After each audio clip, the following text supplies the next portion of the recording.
Bismillahirrahmanirrahim. Assalamualaikum warahmatullahi wabarakatuh. Alhamdulillah wassalatu wassalamu ala nabiyina Muhammadin wa ala alihi wa sahbihi wa man wala amma ba'd. Yang saya hormati Bapak Dosen Ahmad Levi, izinkan saya untuk berceramah tentang riba. Dalam bahasa Arab, secara lughatan, riba artinya tumbuh, bertambah, berkembang, dan secara istilah artinya tambahan pada benda tertentu dalam suatu muamalah yang dilarang di dalam agama Islam. Syariat Islam sangat melarang praktik riba yang merupakan salah satu muamalah yang diharamkan oleh Allah Subhanahu wa taala sebagaimana firman-Nya, "Ya ayyuhalladzina amanu taqullaha wa dharu ma baqiya minar riba in kuntum mu'minin." Wahai orang-orang yang bertakwa, orang-orang yang beriman, bertakwalah kepada Allah dan tinggalkanlah apa yang ada sisa pada riba kalian agar kalian beriman. Yang lain, ya ayyuhalladzina amanu la ta'kulur riba adhafan mudha'afah wattaqullaha la'allakum tuflihun. Ya, janganlah kalian memakan riba karena riba itu berlipat ganda. Ya, dan bertakwalah agar kalian beruntung. Hadis disebutkan, la'ana Rasulullah akilah riba wa mukilah wa katibah wa syahidai wa qalahum sawa. Rasulullah melaknat orang yang pemakan riba, yang pemberi riba, mencatatnya, dan dua saksinya. Maka beliau berkata, mereka semua sama. Selanjutnya, ada macam-macam riba. Riba terbagi menjadi tiga, yaitu yang pertama, riba fadl. Riba fadl yang disebabkan tukar-menukar barang tertentu yang sejenis, tetapi tidak sama ukurannya. Ya, riba fadl ini terjadi biasanya di bahan pokok, makanan pokok.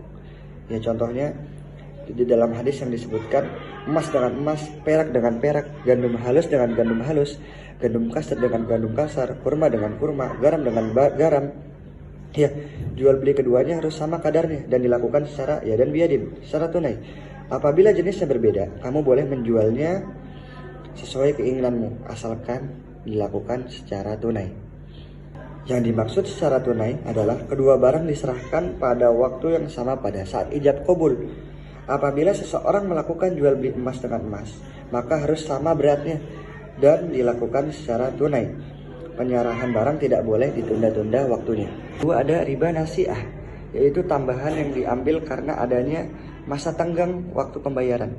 Ya, lebih simpelnya denda. Ya, contohnya saya berhutang kepada Dafa, saya minjam kepada Dafa 100.000. Selama seminggu saya berjanji akan mengembalikan uang tersebut. Tetapi qadarullah selama seminggu saya belum bisa membayar. Akhirnya Dafa memberikan dispensasi waktu, ya boleh lebih dari seminggu asalkan kamu membayar utang kepada saya sebesar 150.000. Nah, 50-nya tersebutlah itu yang dinamakan riba. Yang ketiga ada riba qard, yaitu riba pada utang piutang. Contohnya, saya berhutang kepada Pak Heru sebesar 200.000. Ya. Tapi di akad Pak Heru bilang, boleh saya pinjamkan asalkan kamu bayar hutang kepada saya sebesar 300.000. Nah, 100.000 itulah yang dinamakan riba qard. Adanya bunga. Ya. Simpelnya itu riba qard itu bunga, adanya bunga. Dia sebagai imbalan karena telah meminjamkan uang kepada saya. Semua jenis riba di atas hukumnya adalah haram, sekalipun pelakunya melakukannya atas dasar saling ridho. Sebab seseorang tidak boleh melakukan muamalah yang bertentangan dengan ajaran Islam meskipun secara sukarela. Yang selanjutnya adalah bahaya riba. Ada kalanya seseorang terpaksa berutang karena terdesak untuk memenuhi kebutuhan hidupnya. Dalam keadaan seperti itu, terkadang seseorang bersedia menerima persyaratan apapun yang diajukan oleh pemberi pinjaman utang. Di antara bahaya riba, yang pertama, terputusnya kasih sayang antara masyarakat. Yang kedua, tidak adanya tolong-menolong antar sesama. Yang ketiga, menyengsarakan orang yang sedang membutuhkan bantuan. Yang selanjutnya ada ancaman bagi pelaku riba.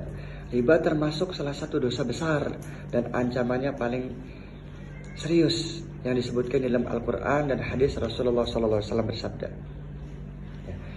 Yang pertama akan dihancurkan oleh Allah dan Rasulnya, sebagaimana firman-Nya, fa illam taf'alu fa'dzanu biharbin minallahi wa rasulih.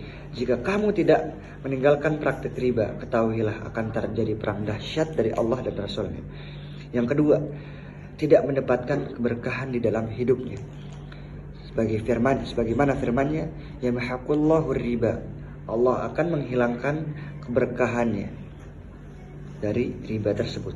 Yang ketiga, terhalang untuk dapat masuk surga. Rasulullah bersabda, arba'un haqqun 'ala Allahi alla yudkhilahumul jannah wa la yudhiquhum na'imaha. Mudminu khamr wa akilur riba wa aqu malil yatimi bighairi haqq wa aqulil walidain.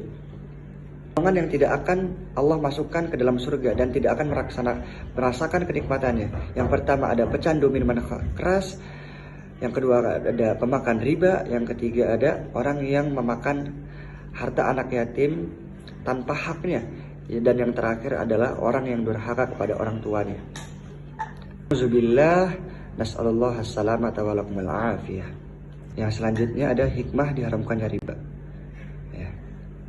Yang pertama, melindungi kemaslahatan hidup manusia dalam akhlak individu, antara hubungan sosial antar sesama dan perekonomian.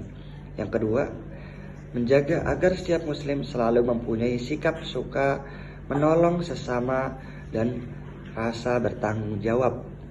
Yang ketiga, yang terakhir, menjaga stabilitas ekonomi di masyarakat maupun negara. Mungkin ini saja yang dapat Ana sampaikan. Jika ada benarnya itu datangnya dari Allah, dan mohon maaf jika saya ada salah itu datangnya dari diri saya pribadi dan dari syaitan. Wassallallahu ala nabiyina Muhammadin wa ala alihi wa sahbihi wa baraka wa sallam wa akhiru da'wana alhamdulillahi rabbil alamin. Barakallahu fiik. Assalamualaikum warahmatullahi wabarakatuh.